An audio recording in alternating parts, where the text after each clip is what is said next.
I'm running late. The steady tick of my designer watch reminds me with each flick of the wrist as I navigate my new Audi through the tree-lined streets of my childhood neighborhood. My knuckles tighten against the steering wheel when my parents' six-bedroom colonial comes into view, its imposing presence larger than the actual structure warrants. At 28 years old, the youngest senior marketing director in my firm's history, my stomach still knots like I'm 16 and missed curfew. I glance at my reflection in the rearview mirror, designer blazer crisp, makeup flawless, hair smoothed into submission, all my armor against the impending judgment. The driveway is already occupied by Brandon's Range Rover, Olivia's family SUV, and Dad's Mercedes. I park on the street like a visitor, which is exactly what I've become these days. 4 visits a year, each one more exhausting than the last. My heels click against the stamped concrete path to the door, the sound sharp and purposeful. I don't knock. I never do. This performative dance of belonging requires certain steps. There she is, Mom announces from the kitchen as I slip inside. We were about to start without you. No hug, no direct eye contact. Just the familiar scent of roasting turkey and cranberry, mingled with the undercurrent of disapproval that has always lingered when I'm present. Sorry, client emergency. The lie slips out easily.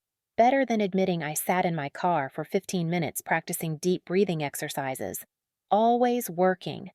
Dad appears in the hallway, bourbon in hand, eyes appraising my outfit with familiar scrutiny. One of these days, you'll find something more important than that job. My smile stiffens but holds. Nice to see you too, Dad. I follow the sounds of conversation to the dining room, where Olivia is arranging flowers at the center of a table glittering with Mom's best china and crystal. Brandon sprawls in a chair, phone in hand, barely glancing up as I enter. Savannah, Mom says, appearing behind me. Go ahead and sit at the kids' table. We've got a spot for you there. The words hit me like a physical blow. I turn slowly, certain I've misheard. But there it is, the plastic folding table set up in the corner of the dining room, ringed with colorful children's chairs and set with themed paper plates. The kids' table? My voice emerges steady despite the heat rising in my cheeks. Mom's expression remains pleasant and unbothered. We need the space at the main table for Gregory's parents. They're joining us this year. She gestures to Olivia's in-laws, whom I've met exactly twice. I stand frozen, the memory of this morning's preparation washing over me, the care I took selecting this outfit, the extra time spent on my hair, the pep talk in my bathroom mirror. Just get through today. It's just 4 hours. This morning, my apartment felt like a sanctuary. The framed award on my desk, the notification of my promotion still open on my laptop, and my friend Maya's voice echoing in my mind. Why do you still go? Seriously, Savannah, what would happen if you just didn't? Now, trapped in the doorway between escape and humiliation, I consider objecting. My lips part, protests forming on my tongue. Brandon looks up from his phone, catching my expression, his eyes narrowing slightly, a familiar look that says, "Don't make a scene." The same look he gave me when I tried to explain my first gallery showing, when I announced my promotion, and when I bought my apartment without parental financial support. Fine. The word tastes bitter. I force my feet to move toward the children's table, acutely aware of every eye not watching me, of the deliberate conversations continuing as if this is normal. As if this isn't a statement written in plastic and paper, I lower myself into a chair meant for a child, my knees nearly touching my chest, the edge of the table hitting at an awkward height that forces me to hunch. My niece's unicorn plate sits before me, the cartoon eyes seeming to mock my discomfort. The children filter in, eyes wide with confusion at finding an adult at their designated table.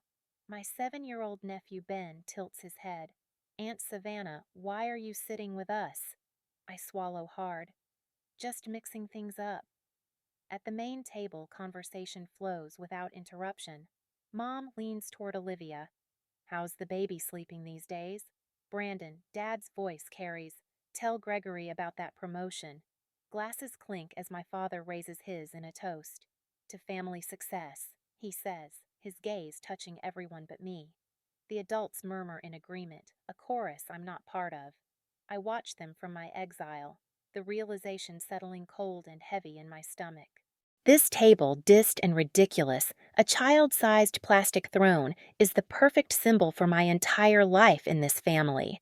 Always adjacent, never included, tolerated, never celebrated. My 7-year-old niece Lucy bumps her juice cup, sending a purple wave across the table and directly onto my cream silk blouse. The cold seeps through immediately, grape juice bleeding into the expensive fabric. Sorry, Aunt Savannah. Her little face crumples with genuine remorse. It's okay, sweetie. I dab at the spreading stain with a paper napkin, the material disintegrating against the wet silk. Something breaks inside me, not dramatically, but with a quiet finality, like ice shifting beneath the surface of a frozen lake. I stand up, the child's chair scraping against the hardwood. I fold my paper napkin carefully, placing it beside the cartoon plate. Mom glances over, brow furrowing. Savannah, is something wrong with your seat? I don't answer. My steps are measured as I walk to the hallway closet and retrieve my coat. I can feel their eyes now, finally seeing me as I prepare to disappear. Some traditions aren't worth preserving. The door closes behind me with a soft click instead of the slam my trembling hands want to deliver. Restraint, my lifelong companion. Savannah, where are you going? My mother's voice carries through the front window. That perfect pitch of controlled outrage that's fooled country club friends for decades. I turn, meeting her eyes through the glass. I'm leaving. Enjoy your dinner. Simple words, no dramatics, just truth delivered without padding or apology. My hands shake as I slide the key into the ignition. The Audi purrs to life, its gentle vibration steadying me as I pull away from the curb. The silence in the car wraps around me, unfamiliar and terrifying. 28 years of family Thanksgivings, and I've never once left early. My phone buzzes before I reach the first stoplight, then again, and again. By the time I'm 3 blocks away, the notifications have become a continuous hum against my thigh, my family's collective outrage transmitted through cellular waves. At a red light, I glance down. Brandon, stop acting like a child. Come back. The irony would be amusing if it weren't so painful. I was literally sitting at a children's table 10 minutes ago, but I'm the one acting childish? My voicemail indicator flashes. I tap it, putting it on speaker while I drive. Savannah. My father's voice fills the car, bourbon rough. Enough of this nonsense. Get home now. Not a request, but a command issued to an underling, not a successful adult woman. 2 more texts arrive in quick succession. Olivia, Mom is freaking out. Just come back and talk. You're ruining dinner. The family group chat explodes with messages. What is going on with her? She's always been so sensitive. Should we be worried? This is so embarrassing with Gregory's parents here.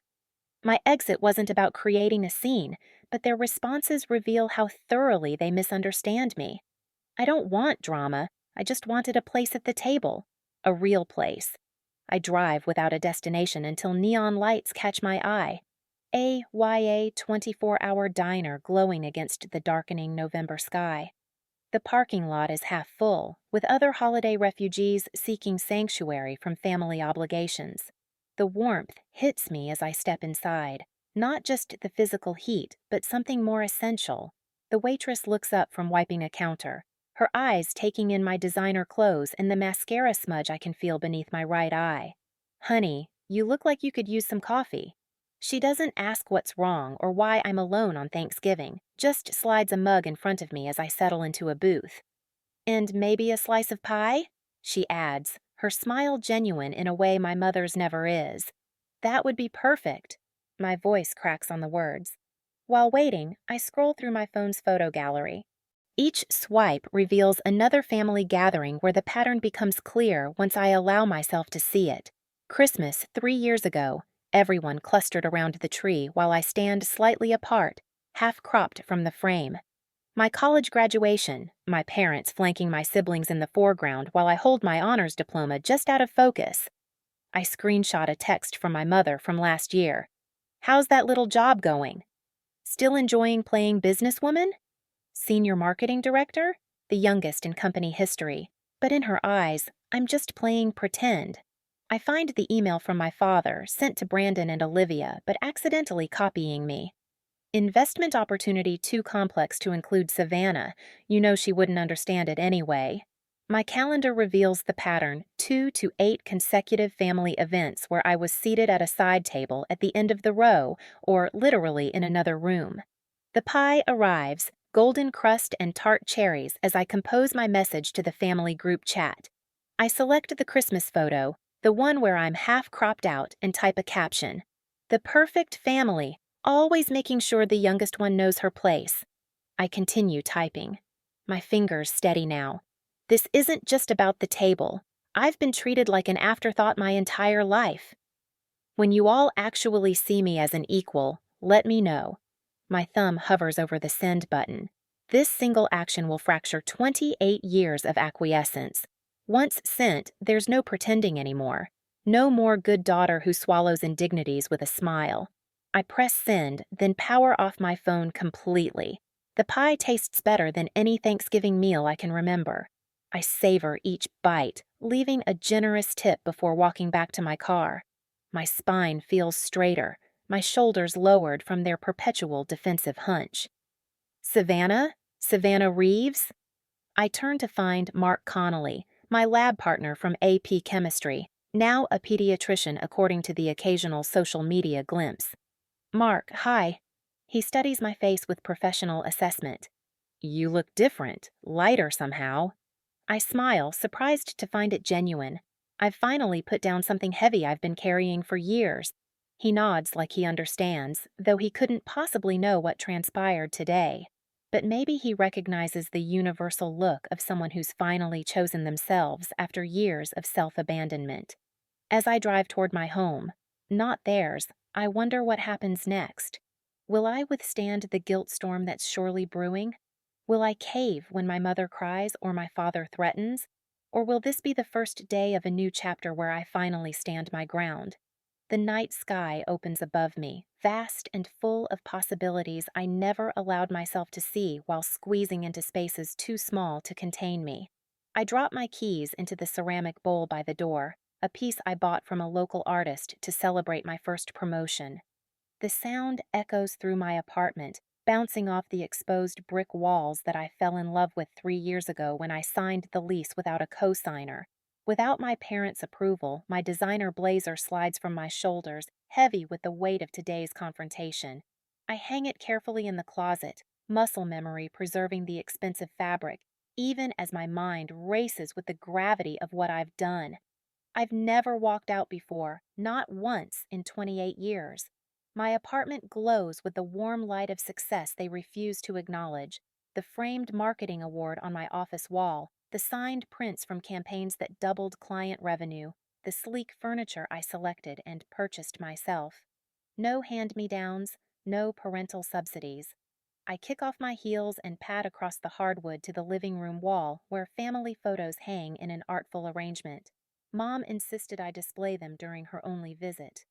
So you don't forget where you came from, Savannah. My fingers trace the guilt-inducing frame of last year's Christmas portrait. Brandon and Olivia flank our parents, their spouses, and children arranged in perfect formation, while I stand slightly off-center, half a step behind the group, my smile not quite reaching my eyes.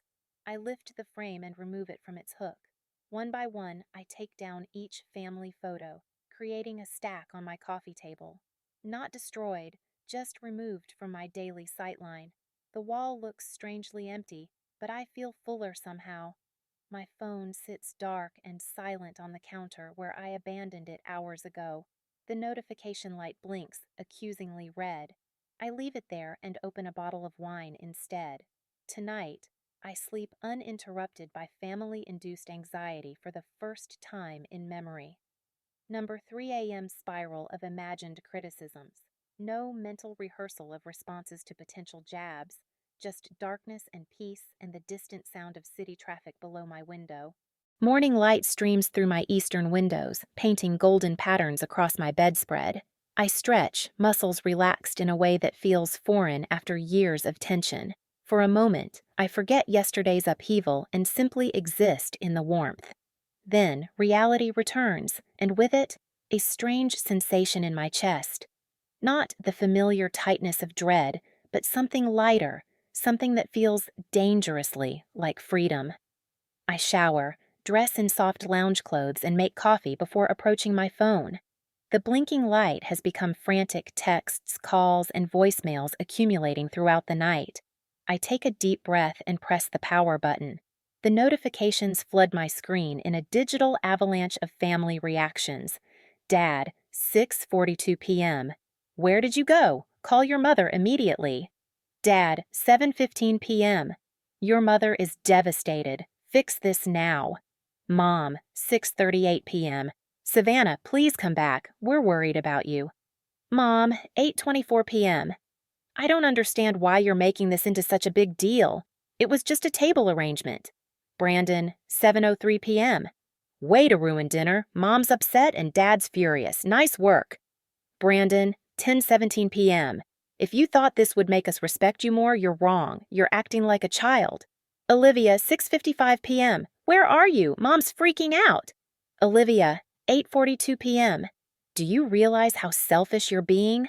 Mom can't stop crying. The messages escalate through the evening, concern morphing into anger, then outright threats. Dad's final text suggests reconsidering financial support I haven't received since college. My brother questions my mental stability. My sister invokes family loyalty as if it's a one-way obligation. I scroll through them with growing clarity, seeing the manipulation tactics laid bare, the guilt, the gaslighting, the collective rewriting of reality where I'm the villain for refusing to accept the unacceptable. Then a text from an unexpected sender stops my thumb mid-scroll. Emma, 13, Olivia's daughter. I get it, Aunt Sav. They make me feel invisible too. My breath catches. I read it 3 times. My niece's simple words cut through the noise of adult accusations. She sees it too, the subtle exclusion, the dismissal of worth. My phone vibrates with an incoming call. The name surprises me. Aunt Vivian, Dad's sister, who disappeared from family gatherings years ago. The black sheep who chose career over children and paid the price in familial currency. Savannah, it's Vivian. Her voice sounds both foreign and familiar, a blood connection speaking through years of absence. Aunt Viv, it's been 6 years, I know. Your cousin Marcus showed me your message about the kids' table. She pauses, her breath audible through the connection. I want you to know you're not crazy. The validation hits me like a physical force. I sink onto my couch, emotions threatening to overcome my careful composure. I went through the same thing when I chose career over kids, she continues. Your father and mother couldn't reconcile my choices with their worldview, so they simply reduced me, made me smaller, put me at the metaphorical kids' table until I stopped coming to dinner altogether. Memories surface of childhood questions about Aunt Vivian's absence. She doesn't care about family, was the standard response, a simple explanation that absolved everyone else of responsibility. I always wondered why you stopped visiting, I admit, my voice barely above a whisper. Same reason you walked out yesterday. Dignity has a breaking point, Savannah. After we hang up, I pull my journal from the desk drawer and open to a blank page. At the top, I write boundaries in bold capitals, then begin listing them with surprising clarity. 1. I will only attend family gatherings where I'm treated as an equal adult. 2. I will no longer accept dismissive comments about my career. 3. I will meet on neutral ground, not the family home. The list grows, each boundary a brick in the foundation of my self-respect. When it's complete, I call my therapist for an emergency session. Then I contact my friend Maya, who answers with immediate concern. I did it, I tell her. I finally walked out. Holy shit, Sav, she breathes. I'm so proud of you. 2 hours later, I find myself on an online forum for adults navigating family estrangement. The stories mirror mine with eerie similarity, consistent exclusion, subtle undermining, and the moment of clarity that triggered action. I'm not alone in this experience, not broken or overly sensitive, just human, with normal human limits. By evening, I've compiled evidence of the pattern, photos, text screenshots, A timeline of incidents spanning years. I practice responses to anticipated arguments. I'm not angry. I'm establishing boundaries. This isn't about one dinner. It's about a lifetime of exclusion. I'm not asking for special treatment, just equal treatment. I arranged to meet them at a coffee shop downtown, public, neutral, time limited. I text Maya to check on me halfway through. My phone rings just after 9. Mom's name flashes on the screen. I let it ring 3 times, centering myself before answering. Hello, Mom. Savannah. Her voice is controlled, the practiced tone of someone who believes they hold the power. Your father and I have decided we're willing to forgive you for yesterday's display. The old Savannah would have accepted this opening, grateful for any path back to approval. But that version of me sat at a folding kids' table and accepted paper plates while adults dined on china. I inhaled deeply, feeling my spine straighten. That's interesting, I reply, my voice steady and clear, because I'm still deciding if I'm willing to forgive you. The silence that follows stretches so long that I check to see if the call disconnected. But she's there, breathing, recalibrating a world where her youngest daughter has suddenly, irrevocably changed the script. It was just a table, Savannah. My mother's voice through the phone carries that familiar dismissive tone, the one that's diminished my experiences since childhood. I grip my phone tighter, pacing the hardwood floors of my apartment. The space I bought myself, the life I built without their help or approval. It wasn't just a table, Mom. My voice remains steady, practiced from hours of rehearsal with my therapist. It was what the table represented. You're being dramatic. I'm being honest. I stop pacing, standing tall beside the framed marketing award on my wall. The kids' table was just the final insult in a pattern that's existed my entire life. I tick off the evidence I've compiled in my journal. You excluded me from Brandon's investment group because, and I quote, it's for people with real careers. You introduced Olivia as your successful daughter at the Christmas party last year while I stood right beside you. You've seated me away from adults at every family gathering since I turned 18. The silence on the other end stretches long enough that I check to see if she's hung up. That's not how it happened, she finally says, but her voice lacks its usual conviction. I have the text, Mom. I have photos. I have emails. I trace my finger along the compass tattoo on my wrist, a private reminder to follow my own direction. This isn't about one dinner. This is about 28 years of being treated as less than. She shifts to her next defensive tactic. After everything we've done for you, what exactly have you done for me lately? The question slips out sharper than intended, but I don't retract it. My apartment? Bought it myself. My education? Scholarship? My car? My savings? My career? Completely self-made. Another silence. Then, what do you want from us, Savannah?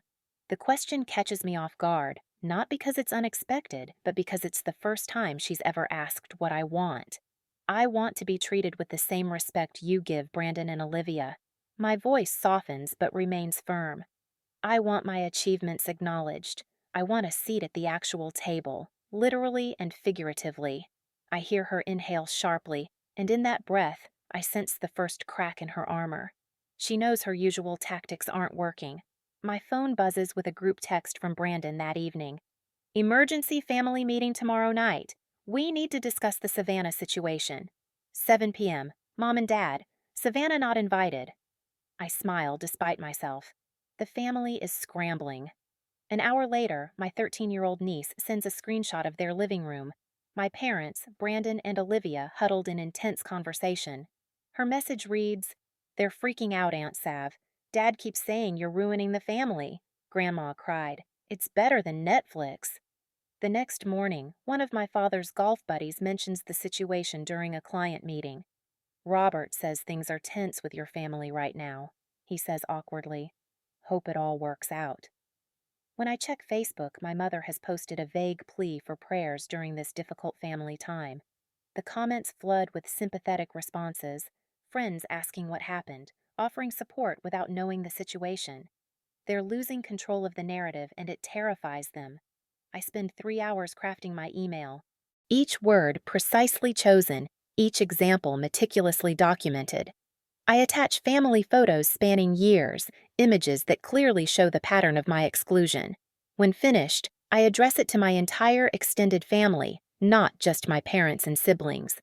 I love you all, but I love myself enough to demand respect. I write in closing, then press send before doubt can creep in. Responses trickle in throughout the day. My cousin Michael. I've watched this happen for years and never said anything. I'm sorry, Savannah. My father's sister, who stopped attending family functions years ago. It took courage to say what I never could. Proud of you, niece. Even my mother's best friend sends a private message. Your mother and I have been friends for 30 years, but you're absolutely right. I've seen how they treat you. I hadn't expected allies. I prepared to stand alone. Can we talk? Olivia's voice sounds different on the phone, smaller. I've been thinking about things. She pauses. About how we've treated you. I wait, refusing to fill the silence. Greg mentioned something last night, she continues. He said he's always been confused about why you're treated differently. He thought maybe there was some history I never told him. And what did you say? I couldn't think of a reason. Her voice cracks slightly. I never thought about how it looked from your side. I just accepted that's how it was. It's not exactly an apology, but it's the first crack in the family's united front. When the formal invitation arrives in my email, I almost laugh out loud. The Reeves family requests the pleasure of your company for a family discussion dinner. Seating, arranged by Savannah Reeves. The location is a neutral restaurant downtown, not the family home where they hold court. The time works with my schedule, not theirs. Every detail acknowledges my new position of power. I smile as I type my response. I accept. For the first time in my life, they're playing by my rules. Now I'll discover if my family is capable of genuine change or if I'll need to create a life without them in it. The ball is finally in my court, and I'm ready to serve. I arrive at Marcello's 20 minutes early, my heels clicking against polished marble as the hostess leads me to the table I specifically requested when making the reservation. Round. Equal. No head, no foot, no hierarchy built into the furniture itself. Perfect, I tell her, sliding my blazer from my shoulders. The material is expensive, a power color that makes my skin glow. Armor again, but different this time. Battle dress rather than camouflage. I place the name cards with deliberate care. My fingers don't tremble at all, which surprises me. My position at the symbolic north, my parents flanking me. Brandon and Olivia cross the geography of confrontation mapped with cardstock and calligraphy. The restaurant hums with quiet conversation. The discreet clinking of silverware against fine china fills the air. I check my watch. 7 minutes. I smooth my napkin across my lap, straighten the butter knife that's already perfectly aligned. 6 minutes. I resist the urge to reach for my phone, to check for a last-minute cancellation text. When they arrive together, of course I don't stand. Savannah? Olivia's purse strap is a fraction tighter. Thank you for coming, I say, my voice steady, professional. The voice I use in boardrooms, not family dining rooms. Please, sit. They hesitate, caught in the unfamiliar dynamic, but then one by one, they follow my direction. Not one of them questions the seating arrangement. First, victory. Dad clears his throat as soon as they've settled, launching into what sounds like a rehearsed speech. I think we all agree that family unity is what matters most here. We need to focus on healing together. Your father's right, Mom adds, her eyes already glistening with practiced tears. This has been devastating for all of us, Savannah. We've always been such a close family. Brandon leans forward, elbows on the table. Some people are just more sensitive than others. Not everything needs to be a federal case. What Brandon means, Olivia jumps in, her smile tight, is that we all love you, and surely we can find a middle ground without all this drama. I take a sip of water, letting the silence stretch until they grow uncomfortable in it. I've prepared for this exact moment, rehearsed it in my bathroom mirror until the words feel natural. I'd like to establish some ground rules for our conversation, I say, placing my glass down precisely on its water ring. Each person speaks only for themselves. No one interrupts, and we focus on specific behaviors, not character assessments. Dad starts to object, but I hold up my hand. He stops mid-syllable. Second victory. For 28 years, I've been systematically excluded from full participation in this family. The children's table at Thanksgiving was simply the most literal manifestation of a pattern that's existed my entire adult life. I meet each of their eyes and turn. Can anyone explain why a 28-year-old successful woman should sit at a children's table? The silence that follows is devastating in its completeness. Mom's fingers worry at her napkin. Dad examines his water glass as if it holds answers. Brandon shifts uncomfortably. Olivia stares at her lap. I guess, Mom finally says, her voice small. I never really saw you as fully adult without a husband. That's how I was raised. A woman becomes a woman when she has a family of her own. Dad's admission comes gruffly. In my day, success meant family, not just career. I built something that will outlast me, I respond firmly. Your job. It's just not the same. Maybe, Brandon adds, surprising me with his hesitancy. I've been intimidated by how easily everything comes to you. You didn't need connections or Dad's help like I did. It was easier to dismiss your achievements than admit that. Olivia's eyes shine with actual tears now, not the performative ones she usually deploys.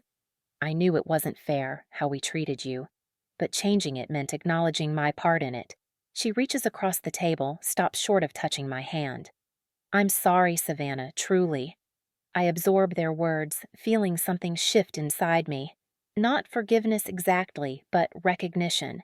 The first honest conversation we've had in decades. Moving forward, I say, my voice firm but not unkind, I need certain boundaries respected. I will participate in family gatherings as an equal adult. My career and life choices will be respected, even if they're not understood.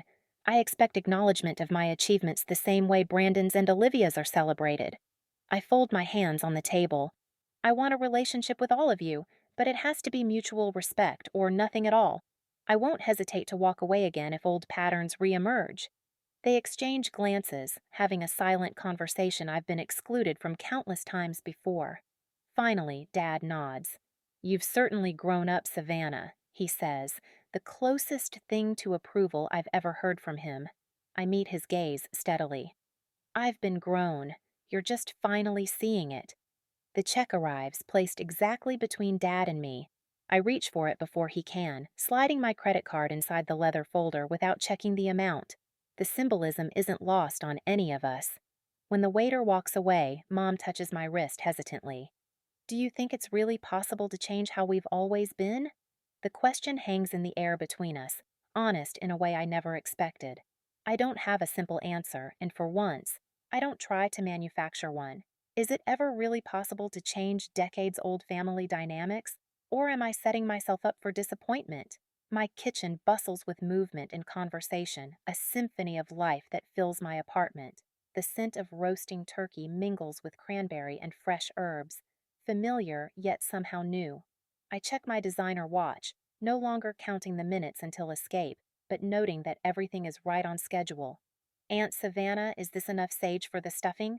Lucy stands on a step stool beside me, her 13-year-old hands carefully measuring herbs. Perfect. I squeeze her shoulder. You've got a natural talent for cooking. The dining table stretches through the living area of my apartment, a single expansive surface with chairs for everyone. No plastic folding tables in sight, no exile to the corner. Mom appears at my elbow, casserole dish in hand.